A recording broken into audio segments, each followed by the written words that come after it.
E aí, pessoal, beleza? Sejam bem-vindos aqui ao meu canal Ali Damasceno. Hoje aqui eu tô com essas duas visitas ilustres aqui. Nós vamos fazer um baita de um podcast com o Mano Edmilson aqui. E uma grande amiga aqui, acabei conhecendo ele ainda no Brasil, me ajudou muito para vir para Portugal. E é claro, aqui o meu grande amigo Casca de Bala, parceiro. Casca de Bala, como é que é? Serifo. Eu quero primeiramente que você se apresente aqui para o pessoal. Mano Edmilson, fala para mim. Quem é você? Apresenta aqui pro pessoal. Quem é o Edmilson? Tudo bem? Você também é um grande influenciador, também motorista, influenciador. Fala aí o seu canal, o seu TikTok, seu Instagram. Tudo bem, gente? Pessoal. Olha, é o seguinte, eu sou Edmilson, eu tenho o canal Ônibus na Veia aí. Tô aí já há alguns anos aí trazendo conteúdo dessa vida de motorista, essa correria nossa, essas coisas aí, né? Então, assim, não sou, graças a Deus, assim, não sou o melhor, porque a gente tem que sempre estar aprendendo, faz parte do nosso processo de humildade, sempre estar aprendendo com tudo e com todos. Mas graças a Deus aí já vivi bastante coisa no trecho aí, tento compartilhar com as pessoas isso aí. É isso aí, Mano Edmilson. E aqui se apresenta também aqui, Serifo, para o pessoal aqui que ainda não te conhece. Creio eu que é muito difícil vocês não conhecerem o Mano Júnior aqui. Com certeza. Parceirão aqui, tá sempre comigo aqui nas gravações. Se apresenta para o pessoal aí, Mano Júnior. Olá, sou o Serifo, você gosta de chamar de Júnior, não sabe dizer o meu nome? Olá, sou o Serifo, um entusiasta de autocarros e pronto, a paixão também começou, como eles disseram. O amor pela profissão é algo que quem corre por gosto nunca se. E você também é um grande influenciador aqui em Portugal, né? Deixa aí também seu Instagram, seu TikTok, seu YouTube. Cara, é Serifo TV para qualquer plataforma. Instagram, TikTok, tudo. Mal, já segue esses dois aí. Meu sonho é chegar onde ele tá no TikTok. Meu sonho é ter a profissão dele. E o meu sonho...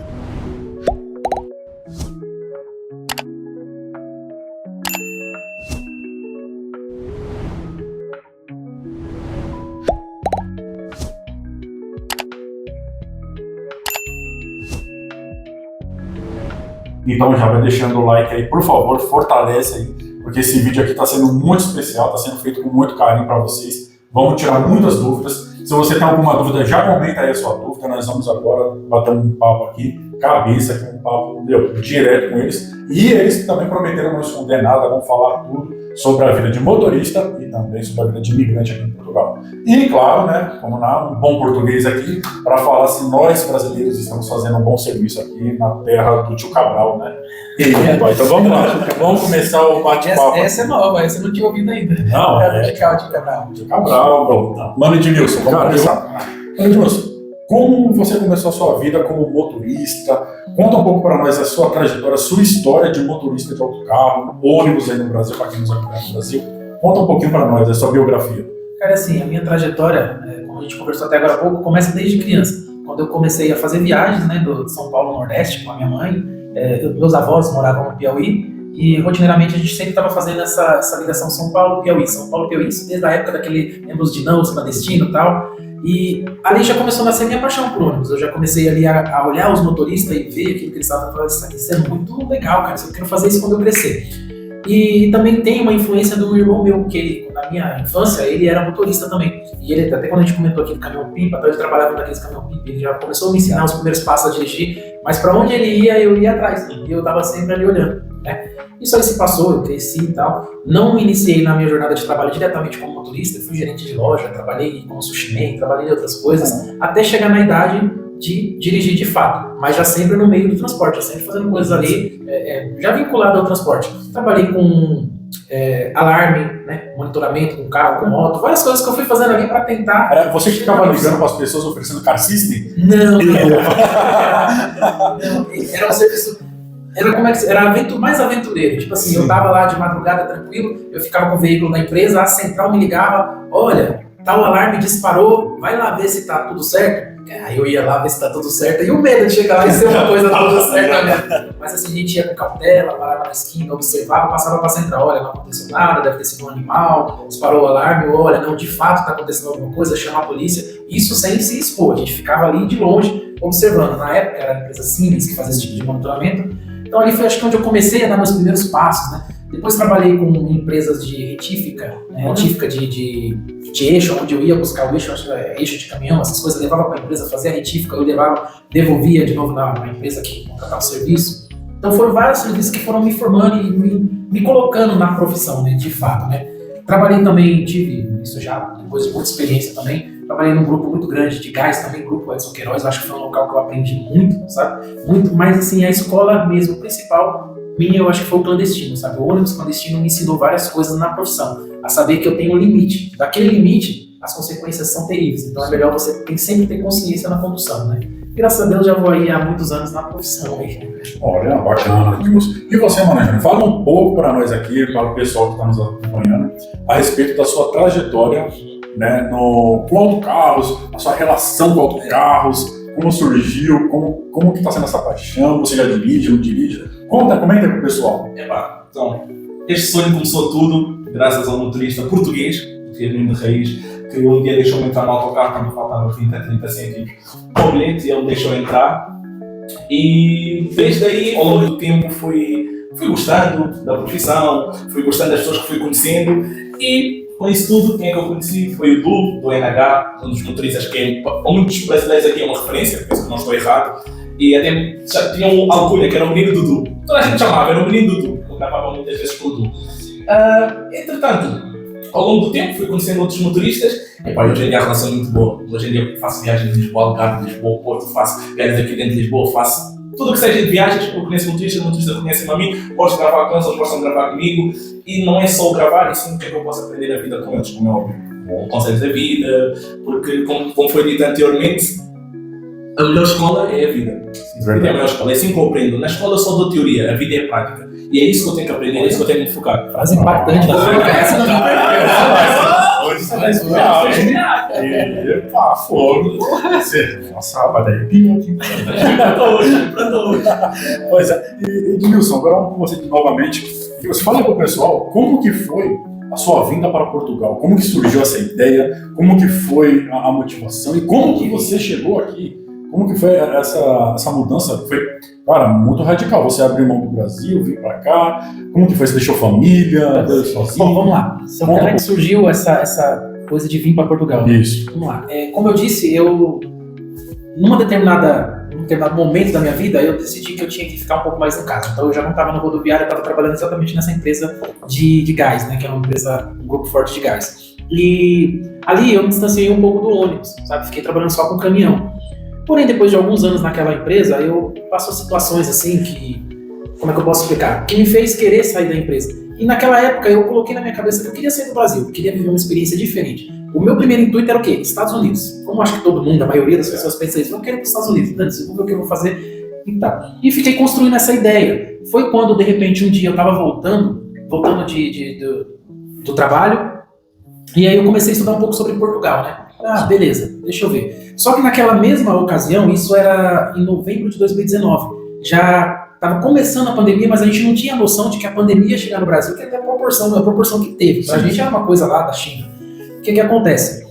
Naquela época, eu já estava um pouco insatisfeito com a empresa que eu estava trabalhando e eu decidi sair da empresa, que eu já queria botar esse plano em prática. Veio a pandemia, aconteceu tudo que aconteceu, resultado, não fui para um lugar e nem para o outro, fiquei em São Paulo. Voltei a trabalhar com ônibus, né?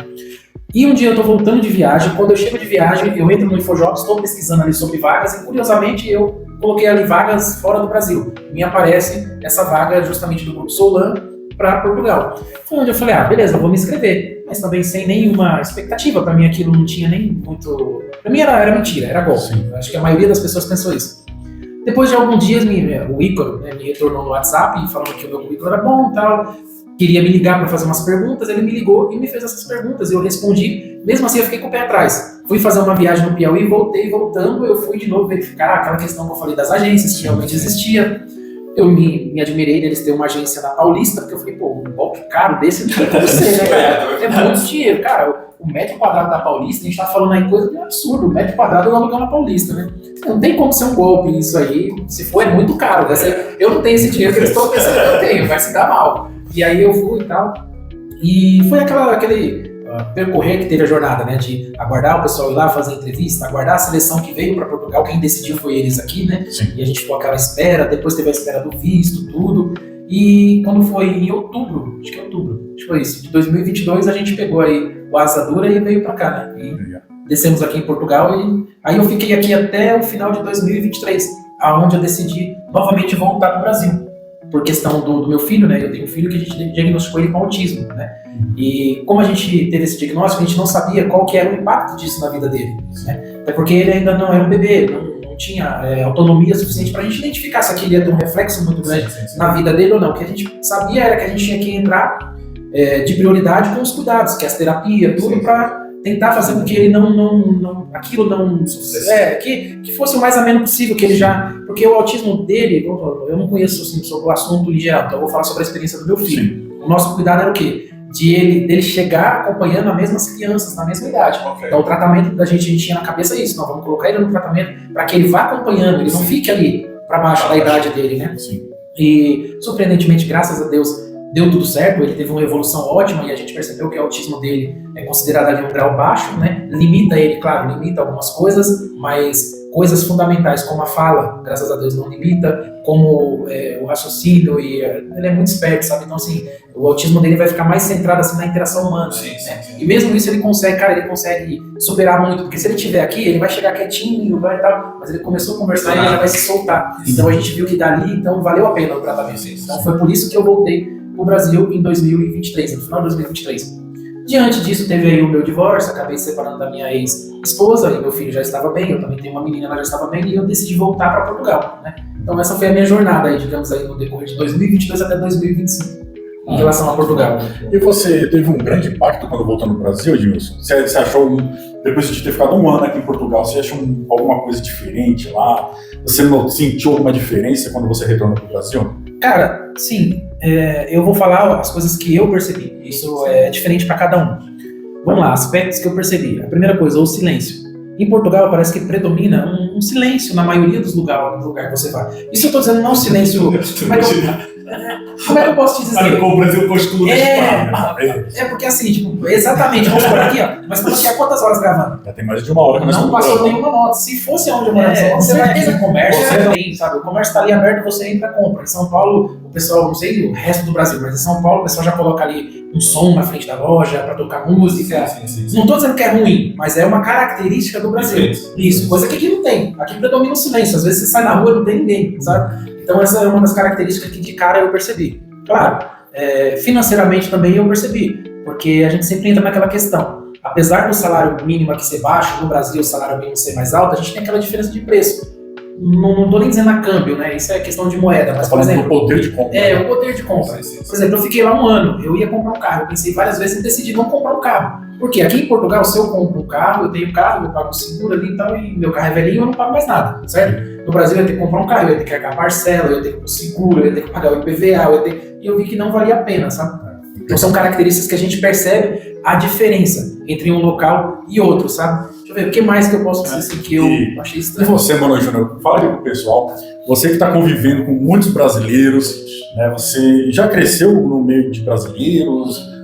Na sua infância, na sua adolescência, você teve esse contato ou é só agora? Era só africano, tive brancos portugueses, nunca com brasileiros. Mas foi mesmo quando comecei a entrar no mundo de motoristas, mas digo, hoje em dia posso dizer que de toda a gente que eu relaciono, motoristas são 10 estrelas. Motoristas brasileiros, atenção, os outros não são bons, mas motoristas, porquê? Porque nota-se que eles têm amor à profissão, eles não acordam de manhã, vou trabalhar. Não é aquela sensação de obrigação, vou trabalhar com gosto.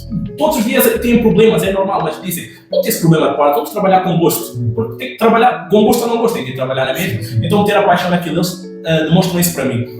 Gostam de ajudar.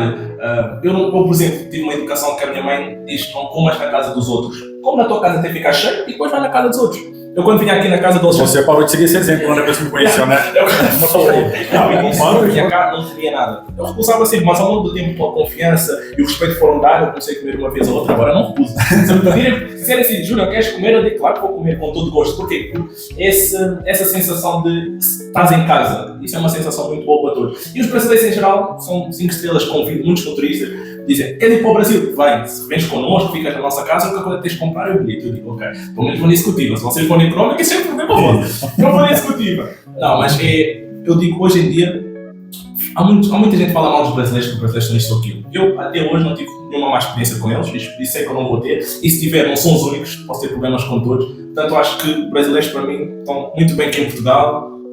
O grande problema é, por um pagam todos. Às vezes um brasileiro pode fazer uma porcaria e já generaliza, todos os brasileiros são a mesma coisa, todos os africanos, que nem a mesma coisa. Uma coisa é ser não se pode generalizar todos, mas em grande problema em Portugal é assim, eles generalizam Infelizmente Certo. não são tudo. Isso é que eu acho feio. E o que foi que mais impactou na sua vida? O que mais marcou a tua vida a chegada dos motoristas brasileiros aqui?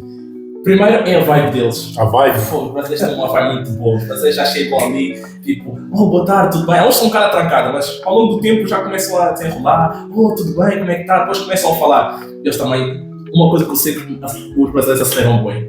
Poça! Anda bem. Eles andam muito bem. Eu não sei se os brasileiros sabem o que é acelerar devagarinho. É meto o peso. É, Ele é para chegar no horário, né? Mas brasileiro. Mas chega com estilo. Depois quando chega com estilo. São muito limpos. Isto eu digo mais para o expresso, porque gostam de passar o pretinho, gostam de deixar o autocarro lavadinho. Isso para mim é uma diferença que eu vejo. Os outros motoristas. Um grande exemplo disso é o nosso amigo do NH, né? O NH Que assim, é excelência, além do peitinho. Quando o Dudu chega, podemos dizer, o Dudu está a chegar, é ele mesmo. Tu é o que a gente chama no Brasil de chofé padronizado. Yeah. Aquilo ali é padrão. Ou você vê ali a roda do autocarro ali brilhando, ali aquele pretinho. Não, Mas eu acho que como cliente, você vê a viatura Isso. daquele jeito ali, meu, limpinha, olha por fora, não tá batido, tá com pretinho no pneu ali, tá 5 estrelas, você já se sente até mais confiante e seguro. Isso, a preocupação que a pessoa tem com aquilo, ou a empresa, também demonstrar a empresa. Porque nós, o que eu penso assim é, eu gravando um vídeo, por exemplo, com o Carrinho Metropolitano, eu gravando com os motoristas, eu gravando com os motoristas da Fleet, eu gosto de mostrar as particularidades da empresa, isso é uma imagem para a empresa. Por exemplo, o Edmilson vir com o autocarro lavado e tal, eu passei lá, poxa, a Flixbus. Vou dizer que o motorista também, mas poxa, será que a Flixbus obriga os passageiros a ter o motorista a ter o autocarro assim? É uma imagem, um marketing gratuito. É isso, é um marketing gratuito. Então, é a imagem do motorista e a imagem da empresa. Não é só traz cá todo partido e surge, vão dizer, poxa, esses motoristas não têm cuidado com nada. Infelizmente não dá para ter um autocarro sempre limpo. E quem do Expresso sabe muito bem disso. Nós vamos para o Porto. Não temos tempo para estar a fazer aquela limpeza cuidada. Tiramos o lixo maior e tal. E depois a voltar, o autocarro já não está tão limpo. Mas está sempre a dar aquele jeito. Já vi motoristas que deixam aquilo um nojo. É forte, né? Isso eu já vi isso e custa-me. Eu como passageiro, custa. Eu como trabalhador da Flix, não é mais. Então, mas essa é uma das coisas que nós vamos abordar agora, esse assunto. Edmilson, fala para nós aqui, né, principalmente para a galera que está lá, que está nos assistindo, quais foram as principais diferenças que você notou de ser motorista de autocarro, de ônibus, né, no caso, no Brasil, e motorista de autocarro aqui em Portugal? Você fala mais na questão do expresso ou na questão do... Vamos começar no urbano. Antes que vocês não saibam, ele começou no urbano e atualmente está no expresso. Então ele vai falar um pouco dos dois. Vamos lá, do urbano. Quando você chegou aqui, quais foram as diferenças que você mais te impactou? Sim. Por exemplo, tem uma diferença. Aqui eu já comecei no urbano e fui pro expresso. No Brasil já foi diferente. Eu sempre fui do rodoviário, que a gente chama lá, seria o mesmo que expresso. Aqui e depois fui ter minha experiência no urbano lá. Então, assim, aqui as principais características que eu acho é a tranquilidade de trabalho. Certo. Porque geralmente as pessoas do expresso, elas estão viajando, elas estão chegando de viagem, elas estão indo para algum lugar e geralmente ela tem mais tempo do que o passageiro do urbano. O passageiro do urbano é aquele passageiro que tem que trabalhar cedo, já chegou tarde ontem, acordou cedo, e se atrasar 5 minutos já atrapalha o dia dele. Então ele já está mais estressado, ele já sai com raiva de casa, ele já sai culpando alguém pelos problemas dentro de casa. E querendo ou não, isso reflete na gente. Porque isso, ele chega, ele não tá no bom dia, ele não vai tratar a gente bem, entendeu? E ele, às vezes, tem gente que absorve aquilo, não trata ele bem, daí chega o outro, daí quando vê o cara estourou já ali. Então eu acho que a questão da tranquilidade do trabalho é a principal característica. Segundo, é a mobilidade do tipo de serviço. Por exemplo, aqui, o expresso, eu vou embarcar no Oriente, eu vou pegar ali 10, 15 minutinhos de trânsito, vou sair para uma rodovia, para uma autoestrada e eu já vou para o meu destino, entendeu? Então, assim, eu só vou pegar trânsito na saída e na chegada. E isso faz com que eu não tenha aquela sensação de cansaço, sabe? Muito forte. Sim. Já o motorista, no caso do urbano, ele sai numa rua, ele pega trânsito. Ele vai entrar na outra rua, o carro pequeno não deu passagem para ele. Ele tem que ficar ali se matando, tentando passar. Aí ele vai, tem que tomar cuidado nas passadeiras, nas faixas de pedestre, para, sabe, não ter uma situação de acidente. E aí tem um carro que entra aqui no ponto cego dele. A rua que eu não sei quem decidiu que a gente tinha que passar um carro de 12 metros, mas decidiu e vai passar e tem que passar. E isso tudo, no decorrer da semana e num dia de trabalho, cara, quando chega no final do dia, você tá moído psicologicamente e fisicamente. Então, eu acho que essa é a principal característica, sabe? É o aproveitar da profissão, cara. Você cansa muito menos no expresso. E quando você chegou para cá, que você descobriu que você que abasteceu o autocarro, você que lava o autocarro, foi uma surpresa? Como que foi isso? Como que você lidou? Porque no Brasil, a gente geralmente tem um frentista, né, na garagem, que ele que abastece o autocarro, tem as máquinas que lava. Às vezes, muitas empresas, eu já trabalhei em empresa no Brasil, que você chega, deixa o carro ali no portão de entrada, vem o manobrista, pega ele que faz o serviço. O seu serviço é só conduzir, mas aqui não. Além de motorista, você é abastecedor, né, frentista, lavador, lava por dentro, lava por fora, tem que limpar. Cobra bilhete. Cobra bilhete. Cara, como que foi isso? Foi normal? Foi uma coisa assim? Tô aqui, vou surfar onda. No Urbano foi assim, a garagem que a gente trabalhava aqui, que era a garagem de Cascais ali, né, da Alvorada, é diferente talvez das garagens daqui, que aqui eu vejo muitas pessoas às vezes comentando isso, que a pessoa chega e abastece. Lá a gente chegava com outro carro, parava em fila, você deixava ali e tinha o pessoal das bombas para abastecer. A nossa garagem a gente não mexia em abastecimento. Eu sempre tentava ajudar o máximo, eu sempre fui aquele tipo de ter iniciativa para te ajudar. Sim. Não me interessa se você tá ali um abastecedor e eu sou motorista. Às vezes eu chegava com outro carro lá atrás, aí eu parava, eu via que já tinha dado um espaço de 3, 4 outro carro na frente, os caras tá ali se matando porque eles tinham que abastecer, passar na lavagem. E os caras são bons, viu? Os caras, uma vez eu fui tentar fazer o que eles fazem, eu quebrei partido, não sei como é que eles fazem, porque os caras vêm tipo Ayrton Senna. Eles saem da lavagem, dá a volta, só tem a vaga, que já até apagou a lista no chão, e eles colocam o carro certinho ali e já param no lugar. Eu fui tentar fazer isso, não deu certo. Daí eu só fazia o quê? Eu chegava, puxava os carros pra frente. Então toda vez que eu chegava, eu pegava meu carro, dava a volta nos outros, colocava lá, vinha no de trás e puxava pra tentar ajudar os caras. Sim. Mas eu fazia porque eu queria, não era obrigação da gente.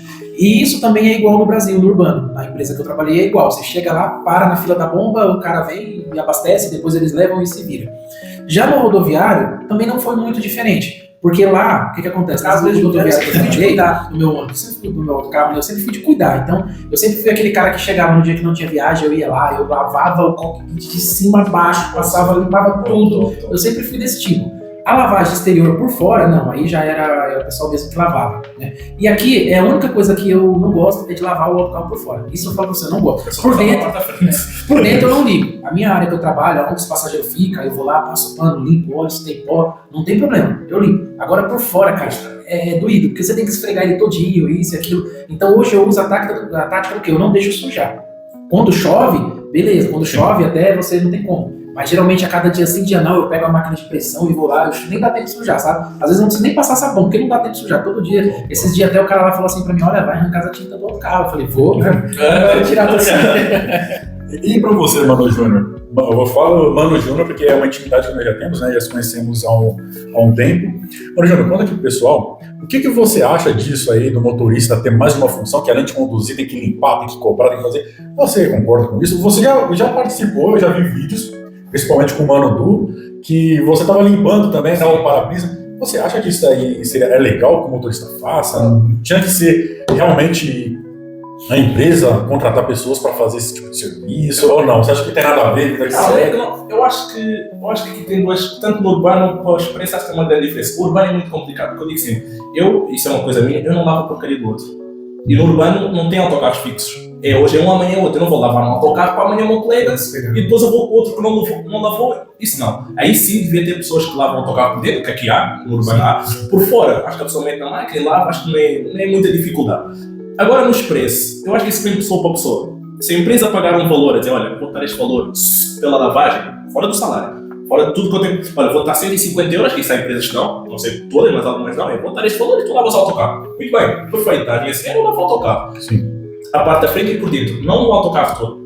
Vou dizer, olha, eu vou disponibilizar esta área de serviço e tu, cada mês ou cada 2 semanas, o que for, levas lá o autocarro e lava. Aí tudo bem, eu compreendo porque eu estou sempre pago por isso. Agora não pagarem, terem-me a lavar autocarros também não, desculpa lá, nem que o autocarro seja meu. A sério, eu lavo quando vou com o Alexandre, ainda não fui com a Edmilson, mas quando for também vai acontecer, nem porque eu sinto aquela, não digo, fico mal para mim, eu estou a ir numa viagem com motorista e está ali sentado e o motorista está a lavar o autocarro. Eu não gosto, porque eu também gosto das coisas limpas. Então, enquanto ele está a lavar por dentro, eu estou a lavar por fora. Se eu fosse um motorista sozinho, não me importava. Lavo por fora, lavo a frente eu tenho que deixar sempre limpo. E os pneus, porquê? Porque o autocarro não vem de lado, o autocarro vem de frente. Sim. E o a frente é que me mata a mosca. Outra frase impactante que eu vou usar, ele vem de frente, não vem de lado. Pegou a visão? O que suja mais é a parte da frente. Porque na autostrada nós matamos moscas pela frente. Não matamos. Então, do lado, se eu ter uma máquina, não lava já, como dizem no Brasil, porque lava logo. É até questão de segurança, né? Você tem que lavar o para-brisa. Isso, exatamente. Agora, a empresa devia ter umas pessoas que lavem o autocarro também por dentro. Deviam, também. Eu acredito que o motorista já chega cansado. E é chato, uma pessoa chega cansada. Sim. Fazer expresso não é uma coisa fácil. Por ser muito monótono, por ser sempre a autoestrada, cansa a pessoa. No urbano, uma pessoa como, boa tarde, senhor motorista, tudo bem, está a falar com aqui, está a falar com ali, às vezes dá esse boca aberta como eu gosto. Eu agora sempre que estou no Brasil, eu sinto que estou no Brasil. Se você falar palavras em brasileiro, só xingar em brasileiro. Não, mas há sempre uma pessoa, há sempre uma buzina dela, então a pessoa desperta. Na autoestrada, uma pessoa mete 100 km por hora, com o controle e vai. Então depois disso, chega à garagem, ainda tem que lavar o autocarro. Acho que devia ter pessoas próprias para limpar o autocarro. Eu acho que isso devia. O motorista lava o autocarro no meio de uma viagem para outra e outra pessoa, quando chegar à garagem, aí lava. Pelo menos é a minha perspectiva. Há perspectivas. Nem que me paguem, eu fico cansado. O dinheiro não é tudo. O dinheiro não vale tudo. E vale mais um descanso. Falando em dinheiro, eu vou fazer só mais 2 questões aqui para encerrar o vídeo, que está ficando muito extenso. Edmilson, conta para nós aí, o que é mais vantajoso financeiramente? O urbano ou o expresso?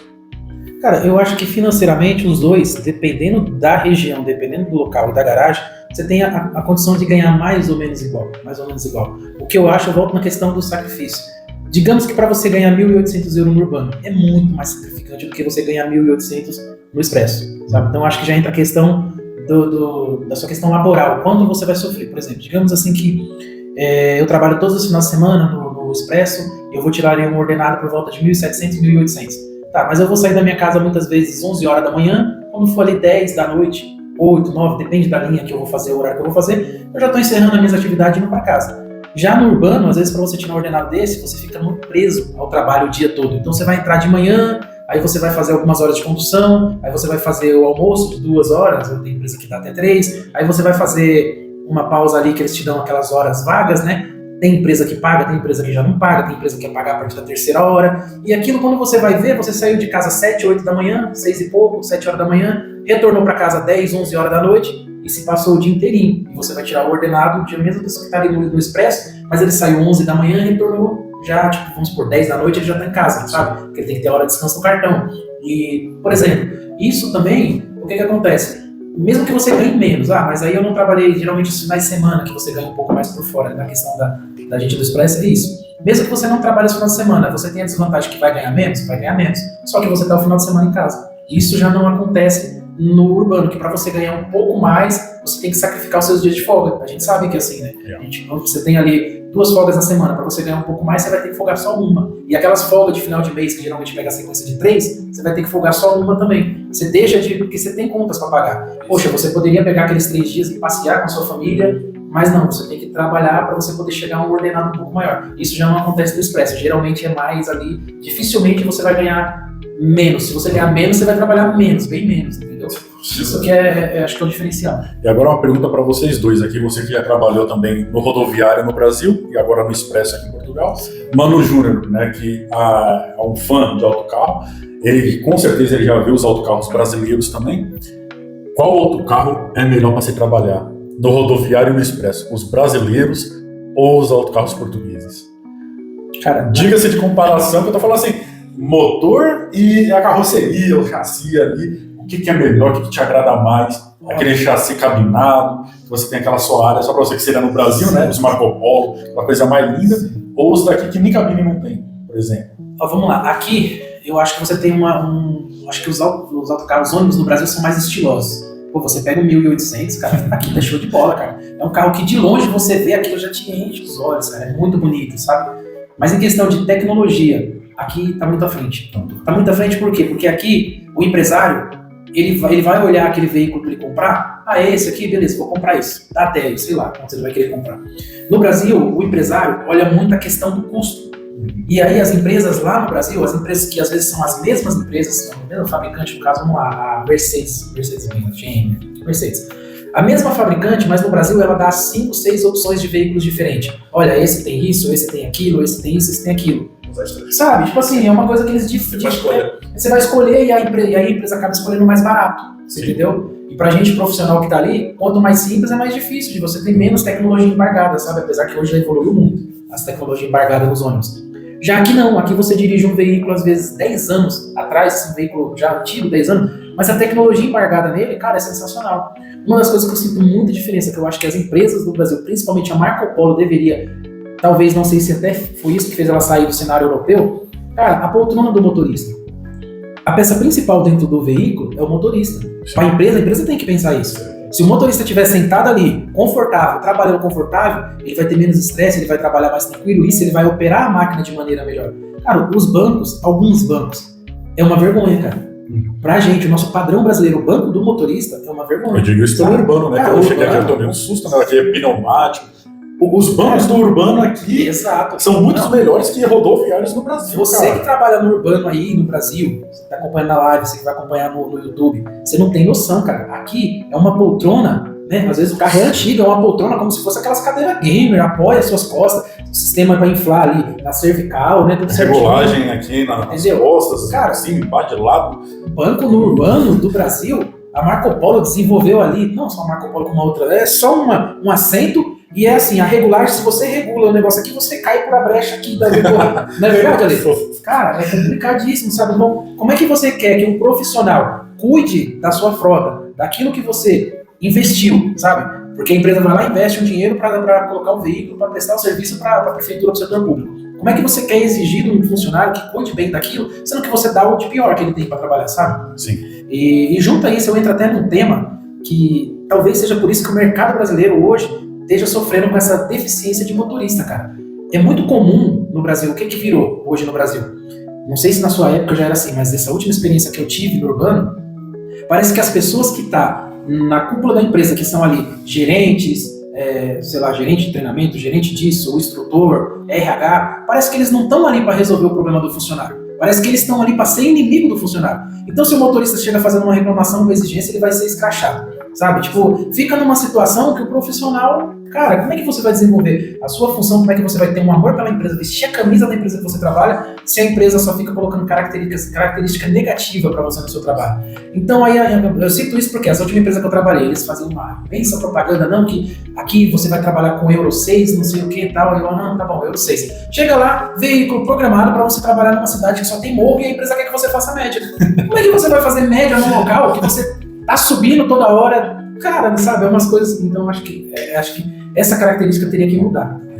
Positivo. Então, pessoal, pra gente finalizar aqui nossa live, nosso vídeo aqui no YouTube, eu vou pedir pro Serifo e também pro Edmilson deixar os pensamentos finais dele pra gente encerrar com chave de ouro. Eu quero que vocês digam algo, uma dica, um pensamento pra galera que tá nos assistindo, que deseja ser motorista, que gosta da nossa profissão, que apenas admira.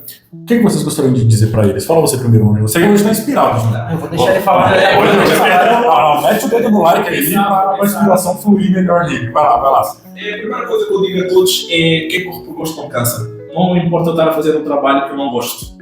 Se eu tenho capacidade e tenho a oportunidade de fazer um trabalho que eu gosto, faço. Às vezes prefiro receber menos e fazer o que eu gosto do que receber um bocado mais e fazer algo que não gosto. Então, a explicação que eu deixo a vocês todas, se tu queres ser motorista de autocarro, se tu queres ser entregador de pizzas, qualquer profissão que tu queiras ser, foca-te nisso. Porque eu comecei, ou estou a começar a fazer vídeos de autocarros porque é uma coisa que eu gosto, mas quando eu começar a conduzir, eu tenho quase a certeza que qualquer empresa que comenta o meu currículo, eu não fico nem 24 horas sem conseguir. Porquê? Pela divulgação, pelo gosto que eu transmiti. E qualquer ajuda que eu preciso de algum motorista para ir aqui ou ir lá, eu só dizer, olha, podes mandar para aqui, podes mais dar, a pessoa vai mais dar. Portanto, e foi esse gosto. Foi algo que eu comecei a fazer por vontade. E mais uma coisa, marketing da empresa é sempre uma coisa muito boa. Qualquer empresa que vocês estejam, hoje em dia, que a internet é algo que é fundamental, façam divulgação da empresa. Parecendo que não, a empresa irá valorizar muito isso. Então, esse é o conselho que eu vos dou. Quem corre por gosto não dança, foca nos teus sonhos. Por mais estúpido que vocês pensam que é estúpido, não é. O vosso sonho não é estúpido. Nunca tentar. O vosso sonho é mesmo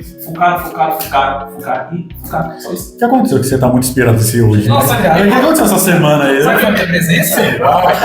Aquele da noite prazer. Se eu falar mal aqui... Baixou o Paulo Coelho no rapaz hoje aí. Isso é que eu tô com a camisa de São Paulo. Se eu tivesse com a camisa do Corinthians aí, ele ia ficar com medo, porque lá ele... Valeu, mano. Edmilson, deixa agora sua reflexão, seu pensamento aí pra galera. Pra inspirar nessa. Principalmente a molecada que nos admira muito. Essa semana aqui encontrei aqui um seguidor aqui do TikTok aqui, cara.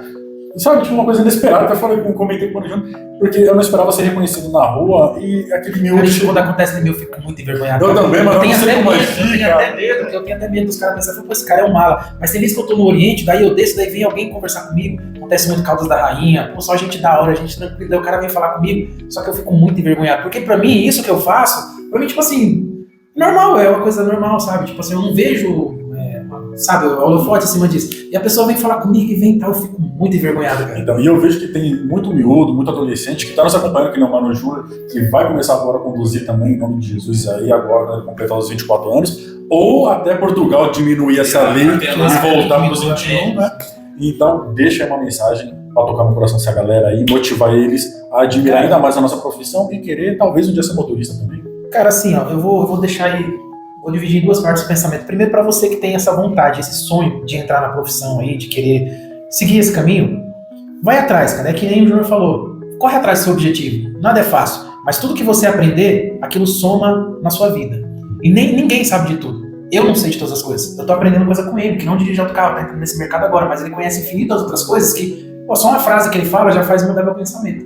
Você, a gente se conheceu, a gente conversa, tal. Coisas que você viveu vai me ensinar, às vezes, coisas que eu não vivi ainda, e vice-versa. Então, você tem essa vontade, quem ele falou, acompanha quem faz aquilo, sabe? Vai aprendendo, sabe? Se você errar, sabe? Corrija seu erro.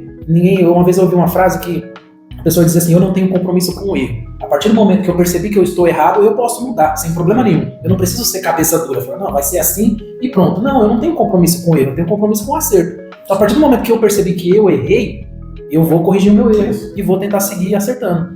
E a outra frase, reflexão que eu vou deixar para quem já está na profissão, para quem está passando pelo momento difícil, e até quem já conseguiu entrar agora e as coisas estão ali, não vai, sabe? Tipo, as dificuldades, porque assim, toda profissão tem sua dificuldade, sabe? Não é fácil, às vezes, por exemplo, a pessoa é balconista, ela tem a dificuldade dela, a pessoa é bancária, ela tem a dificuldade dela, somos motoristas, temos nossas dificuldades, todo trabalho tem suas dificuldades. Mas uma vez eu ouvi uma frase de uma técnica de segurança, o nome dela era Vivian, ela trabalhou comigo numa empresa de transporte. E um dia ela estava ali dando um treinamento e ela falou uma frase que eu nunca esqueci. Ela falou assim, olha, vocês têm que pensar o seguinte, nem todos os dias vocês vão roer osso, sabe? Nem todos os dias o trabalho vai ser difícil. Só que também vocês têm que ter em mente que nem todos os dias vocês vão comer caviar. Nem todos os dias o trabalho vai ser fácil. Você entendeu? Então essa frase ficou na minha cabeça e até hoje, quando eu estou numa situação que tá meio complicado, que tá meio difícil entender, que, essa semana eu não tô indo bem, eu lembro dessa frase, sabe? Nem todos os dias eu vou roer osso, nem todos os dias eu vou comer caviar. Há dias bons e há dias ruins. E assim a gente segue, e os problemas passam. Às vezes o problema que a gente não consegue resolver, eles vão passar, entendeu? Então é isso que eu deixo pra galera. Já anota aí um baixíssimo. Muito obrigado, Edmilson, pela sua presença. Mano Júnior, valeu aí pela visita. Pessoal, eu espero que vocês tenham gostado desse conteúdo. Nós tentamos fazer aqui o nosso melhor aqui para poder apresentar para vocês um pouco do nosso mundo de motorista, um pouco do mundo da rodagem, né? Apresentar para vocês. Eu espero que vocês tenham curtido muito essa live, esse vídeo aqui no YouTube. Se vocês ainda não seguem o Serifo TV, sigam aí Serifo TV, Ônibus na Veia. Ônibus na Veia, é só procurar Edmilson DRC, Ônibus na Veia, já vai aparecer ali, todas as plataformas. Já seguem, curtam os vídeos dele, assistam o conteúdo deles. Um forte abraço para todos. Nosso amigo também, Grande Ale, claro. Já deixa o like, se você não né? Isso também é justo. Epa. Muito obrigado, um forte abraço para todos vocês. Valeu, galera. Valeu, tchau. Tchau.